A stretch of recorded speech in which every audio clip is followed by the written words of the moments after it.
narrator. Bastards of Oblivion, Episode 11, The Clones of Baby Hitler, Part 9. The poor guy is screaming and pointing at me. There he is! That's the guy you want! He knows everything! Help me! Help me! Help! The driver smiles and gives me a wink with a thumbs up as he drives by very slowly.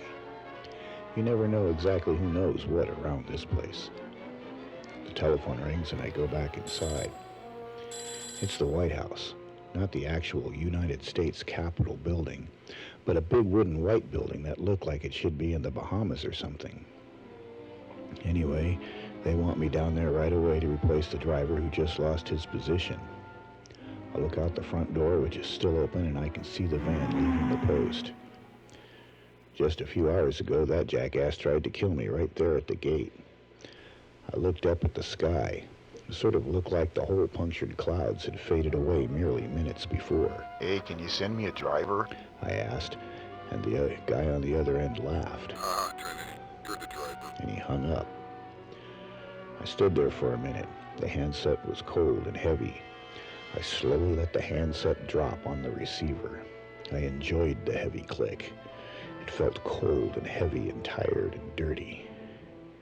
And I also felt cold and heavy and tired and dirty. I recalled being tainted somehow. I don't know how, but I did something wrong, and the person I admired most didn't want to look at me because of it. I didn't know what to do. I wanted to quit.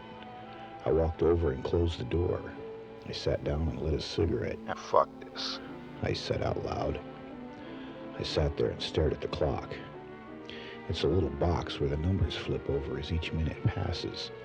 I noticed that a minute is a very long time. I think about the beverage vending machine in the hall. It has beer for 50 cents a can.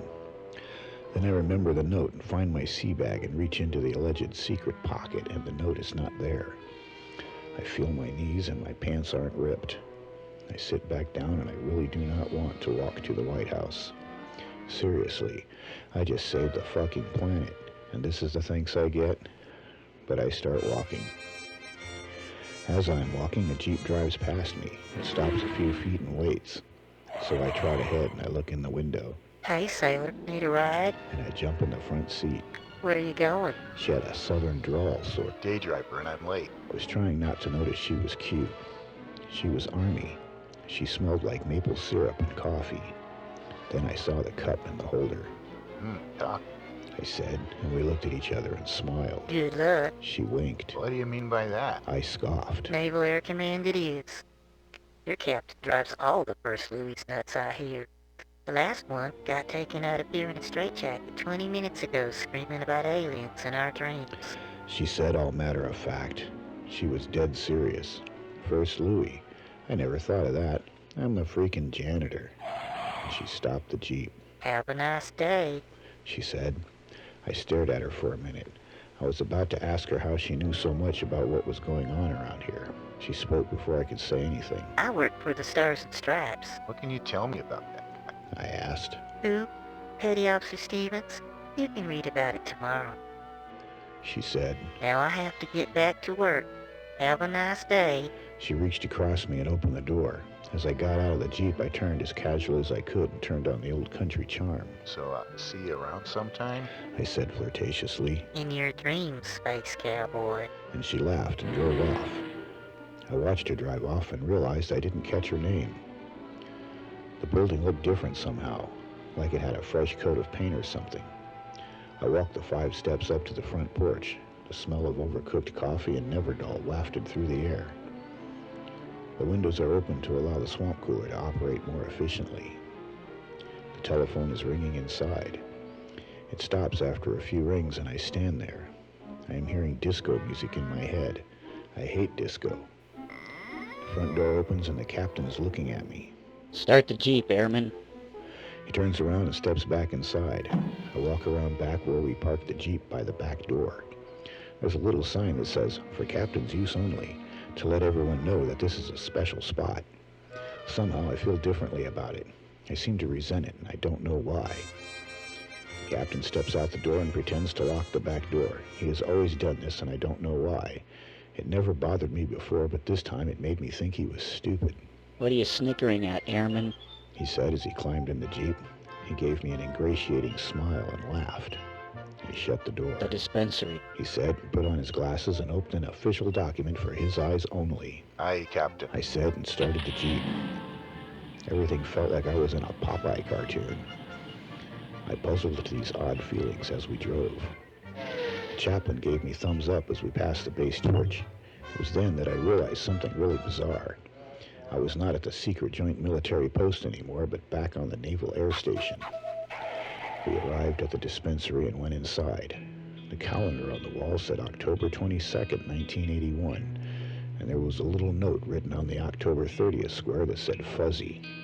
My head reeled a bit. Oh shit, here he goes. Nurse! I heard the captain as I descended into darkness. Suddenly I was awake. I was in a hospital bed, and the EMTs were just leaving the room. I heard the squeaky wheel on the gurney and realized I had heard it the entire time as they were bringing me to the room. What's going on? I said as I sat up. The attending nurse grabbed an oxygen mask and started to put it on my face, and she went right through me. I turned around and saw myself there on the hospital bed with the mask on.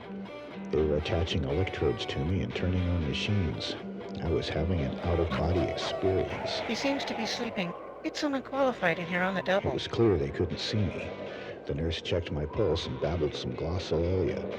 It sounded like Baba ba lama daki didi la homo kisto. The little cross on her neck shimmered. I understood what she was saying. I got the impression she had no idea what she was saying, but that she hoped it would help me get better, and that made her feel better. She wiped my hair back over my head and smiled. I understood what she said as, "It's okay, go for a walk." So I floated up and out of the bed and landed next to the door and watched in amazement as they looked at medical machines with moving images on them. They praised me and talked about how brave I was and all sorts of flattering stuff. Apparently I had come back here and found the previous driver doing weird black magic occult rituals and abusing small animals, and after a vicious struggle I held him in submission until the shore patrol arrived. I do not remember any of this. Everything they said was wrong. I laughed. What's going on? Nobody heard me, but the head nurse stood up and said, Leave this one alone. she said, You could tell right away that I was bad to the bone. Bad. I said, and I laughed. Sheep are nervous. She said, and she turned and looked in my direction. I knew she could only hear me. She got up real quick and left the room. Guards! She hollered. All the nurses became very excited and started jumping up and down and screaming. They were laughing and crying in absolute hysterics. Some soldiers came in and escorted them out.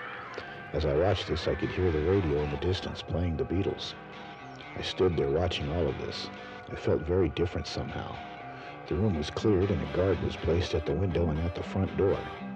The captain enters the room first.